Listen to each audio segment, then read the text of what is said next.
오늘의 사연 지금 바로 시작해 볼게요. 과거에 제가 친하게 지내던 누님이 한 명 있었습니다.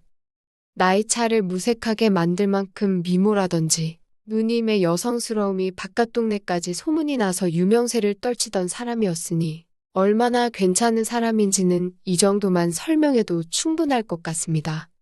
저랑은 우연찮게 친해지게 되었고 저도 솔직히 이 누님하고 잘해보고 싶은 흑심이 더 커서 누님하고 자주 만나거나 했지요. 그런데 같이 술 마시다가 한참 분위기가 좋았는데 옆자리에 좀 싸움 좀 한가닥 할 것처럼 보이는 테이블이 있었는데 자꾸 저희 쪽을 흘끗흘끗 쳐다보는 겁니다. 아무래도 누님 정도 되는 미모의 여자가 저랑 있으니 시비를 걸고 싶었던 것 같습니다. 제가 부러웠을 수도 있고 아니면 저 정도면 누님 꼬셔서 자기들이 놀려고 했을 수도 있고 이유는 모르지만 시비가 붙었는데 누님이 정색을 하면서 받아치더니 큰 싸움으로 번지게 되었습니다. 누님이 아무리 운동을 좋아하고 관리가 되었어도 남자를 힘으로 어떻게 이기겠습니까? 결국에 말싸움이 몸싸움으로까지 번지게 되었는데 한 발짝도 물러서지 않고 바락바락 소리 지르며 대들더라고요. 심지어 얼굴을 한 대 맞아서 코피가 흐르고 있는데도 누님은 겁먹지 않고 오히려 더 세게 달려드니 그 남자들도 잘못 걸린 건가 싶어서 뒷걸음질을 치기 시작하다가 그냥 내빼버릴 정도였거든요. 아름다운 외모와는 다르게 깡도 있고 성질도 더러운 누님이었던 겁니다. 저는 감당 못할 거라는 생각에 그날 이미 마음을 접어버리고 말았지요. 그런데 이 누님은 오히려 처음에 그렇게 달려들다가 갑자기 자기에 대해 더 이상 관심 없는 듯 행동하던 제가 오히려 더 끌리기 시작했나 봅니다. 또 괜히 같이 술 마셨다가 시비가 붙으면 어쩌나 싶어서 최대한 피하려고 했는데 결국 이 누님의 집요함이 이겨서 결국 다시 만나게 되었지요. 이 누님이 술 하나만큼은 또 끝장나게 마십니다. 저도 어디 가서 주량 이야기 나오면 빼지 않는 사람인데 이 누님하고 마시면 날이 밝을 때까지 계속 마시는 게 기본이었습니다. 자존심 때문에 그런가 적당히 마셔서 기분 좋으면 좋은데 이 누님 성격상 상대방이 술을 뻗는 걸 못 보면 자기가 졌다고 생각하는 것 같더라고요. 그래서 이 누님하고 결국 그렇다 할 추억도 못 만들고 맨날 술 먹다가 둘 다 서로 뻗어버리지를 않으니 그냥 날 밝으면 헤어지고 그런 식의 만남이 잦았습니다. 그렇게 만나면 저는 다음날이 너무 피곤하기도 하고 해서 한동안 이 누님하고 만남을 또 피하게 되었지요. 그러다 우연찮게 오랜만에 누님을 만나게 되었습니다. 저보고 오랜만이라고 잘 지냈냐고 하더라고요. 오랜만에 보는 이 누님의 미모는 안 보는 동안 훨씬 더 무르익어 있는 상황이었습니다. 무더운 여름이 돼서 보니 여름은 여름 나름대로 이 누님의 자신감이 돋보이는 패션 덕분에 시선을 위로 향해야 할지 아래로 향해야 할지 싶더군요. 또 만나자마자 술을 마시기 시작했는데 옛날 이야기하면서 한두 잔 나누다 보니 벌써 새벽 2시가 돼버리더군요. 어차피 이 누님은 술을 더 마셔봐야 취하지 않을 텐데 그게 무슨 의미가 있겠나 싶어서 그냥 제가 술 취한 척하고 일찍 들어가 봐야겠다는 식으로 나왔습니다. 그러면 적어도 제가 술이 안 깨서 피곤할 일은 없을 테니 말입니다. 그런데 누님은 왜 벌써 들어가냐고 하면서 오랜만에 보니까 술이 많이 약해졌다면서 저만큼 술 마시는 사람도 찾기가 힘들다고 정 피곤하면 장소를 바꿔서 마시자고 하더군요. 그러면서 누님이 혼자 사는 원룸에서 더 마시다가 정 힘들면 거기서 자고 가라고 하는 겁니다. 처음엔 더 마셔봤자 끝이 안 날 술자리일 텐데 무슨 의미인가 싶다가 생각해보니까 장소가 누님이 혼자 사는 원룸이라면 이야기가 다르지 않나 싶었지요. 그때부터 자꾸 누님이 입고 나온 민소매티나 짧은 반바지가 계속해서 제 시선에 걸리기 시작하는 겁니다. 밖으로 보는데도 이렇게 대단한데 실제로 그 안쪽은 얼마나 대단할까 싶기도 하고요. 누님이 사는 집에 가니 누님처럼 화려하게 해놓고 살 줄 알았는데 별로 꾸며놓지도 않았더라고요. 군데군데 조금 치우기 귀찮아서 대충 물건을 쑤셔박아 놓은 곳이 곳곳이 있었지만 그렇다고 정리가 아예 안 되어 있는 건 아니었습니다. 거실 겸 주방에 두 사람이 마주 앉으면 꽉 차는 식탁에서 같이 술을 마시고 있었습니다. 그런데 누님 등 뒤로 해서 누님의 방이 시야 안에 들어왔는데 사람 겨우 하나 누워서 잘 법한 침대가 보이더라고요. 그러다 이거 오늘이 결전의 날이다 싶어서 누님한테 곧바로 한마디 던졌습니다. 누님, 침대가 작은데 두 사람이 저기 누울 수 있어요? 라고 말이지요. 그런데 누님이 의미심장한 미소를 지으면서 미쳤냐고? 당연히 한 명이 바닥에서 자야 되는 거 아니냐고 하는데 그때부터는 저도 머릿속에 온통 그 생각밖에 없어서 이거 오늘이 무조건 기회다. 기회를 놓치지 말자 하는 생각밖에 없었습니다. 누님은 덮고 자는 이불이 없어도 괜찮겠냐 묻더군요. 어차피 무더운 여름이라 그냥 자도 문제없을 것 같다 해서 그렇게 하겠다 했습니다. 그러더니 누님이 방에 들어가서는 침대 위에 덮고 자는 이불을 바닥에다가 깔더군요. 그러더니 누님이 저보고 너는 침대에서 자라고 그러는 겁니다. 누님한테 양보할 필요 없다고. 어차피 나는 군대도 다녀와서 바닥에서 자는 게 익숙하다고 했지요. 그러니 누님이 자기도 딱딱한 게 더 좋다고 하는 겁니다. 요즘 안 그래도 허리가 아파서 자주 바닥에 내려와서 잔다고 하더라고요.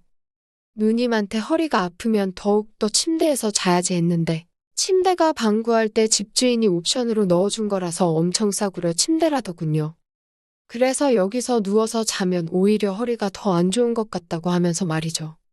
괜히 술 마시다 말고 침대 이야기를 꺼내가지고 누님은 제가 술을 더 마시는 게 아니고 잠을 자겠다고 이해한 것 같습니다. 침대를 양보해주고 저보고 먼저 자라고 하더라고요. 자기는 혼자서 좀 더 마셔야겠다고 하면서 말입니다. 일단 제가 뱉어놓은 말이 있으니 침대에 누웠는데 그 상황에서 잠이 오면 남자겠습니까? 온갖 가지 생각에 정신이 혼미하더라고요. 머릿속으로 수십 가지 시나리오를 생각하면서 앞으로 일어날 상황에 대해 미리 예행 연습을 하고 있는데 정말 1시간 정도는 상상만 했던 것 같습니다. 시간이 한참 지난 듯 싶으니 누님이 거실 겸 주방에서 방 안으로 들어오는 건지 부시럭거리는 소리가 나더라고요.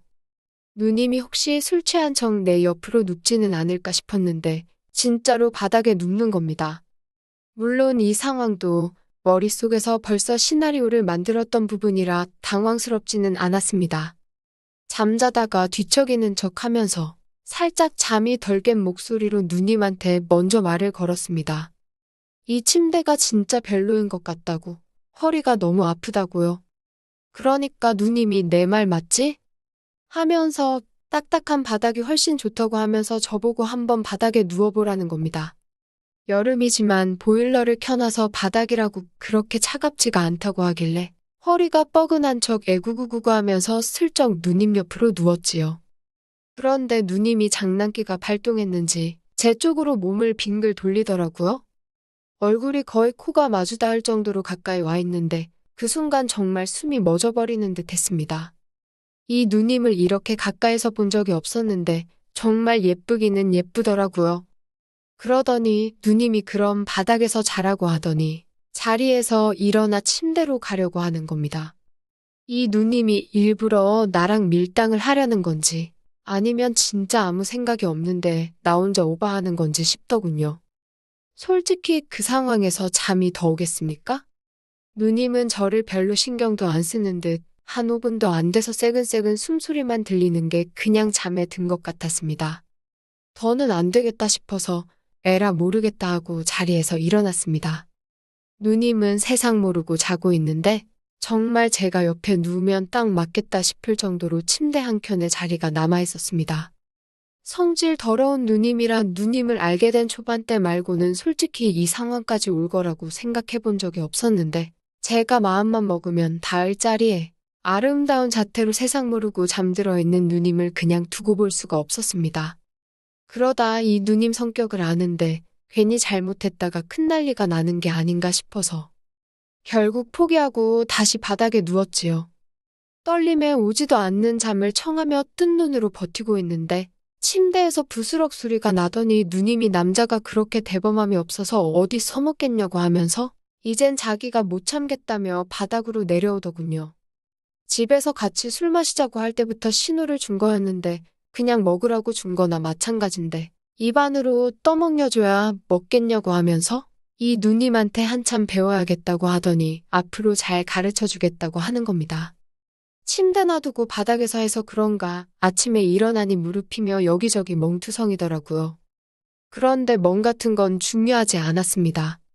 얼굴만 예쁘지 성격이 더러워서 안 되겠다 싶었던 누님이었는데 막상 제 팔을 베고 세상 모르고 자고 있는 모습을 보니 다른 여자들과 별반 다를 것도 없고 오히려 미모만 따지자면 훨씬 더 예쁜 사람이었으니 괜히 인생의 승리자가 된 것 같더라고요. 제 예상대로 누님이 주변에 누님하고 어떻게 해보려는 남자들이 많은데 오히려 제가 그때 일찍 누님에 대한 마음을 접어서 그게 의외로 누님한테는 자존심이 상하는 일이었나 봅니다. 그래서 누님도 은근히 계속 제가 누님을 좋아하도록 마음을 돌리고 싶었던 것이었고 그러다 이런 기회까지 생기게 된 거지요. 그날 이후로 누님하고는 연애를 시작하게 되었습니다만 누님에서 내 애인이 되었다고 해서 그 성격이 어디 가는 게 아니더라고요. 사소한 일에도 사람을 잡아먹을 듯 싸움을 거니 솔직히 성격 차이가 너무 심해서 만남을 오래 이어갈 수는 없었어요. 누님이 순종적일 때는 딱 둘이서 같이 시간을 보내는 밤, 그 시간 말고는 없었습니다. 그것만 두고 보고 살자니 솔직히 누님 성격을 제가 이겨먹을 수도 없을 것 같고 아무래도 안 되겠다 싶어서 헤어지게 되었습니다. 제 인생을 돌이켜보면 아직도 그 누님보다 아름다운 여자는 제 역사에 없습니다. 누님하고 데이트 다닐 때도 기고만장해져서 어깨에 힘 좀 주고 다녔는데 그런 부분이 못내 아쉽기는 하군요. 그래도 그 누님도 이제 나이도 먹었고 시집도 진작에 갔을 텐데 그 성질 죽이면서 잘 지내고 있는지 아니면 결혼을 해서 남편도 저한테 했듯이 휘어잡고 살고 있을런지 그거 하나는 궁금하긴 하네요. 오늘의 사연은 여기까지네요. 긴 사연 끝까지 들어주셔서 감사합니다. 구독과 좋아요 잊지 말아주세요.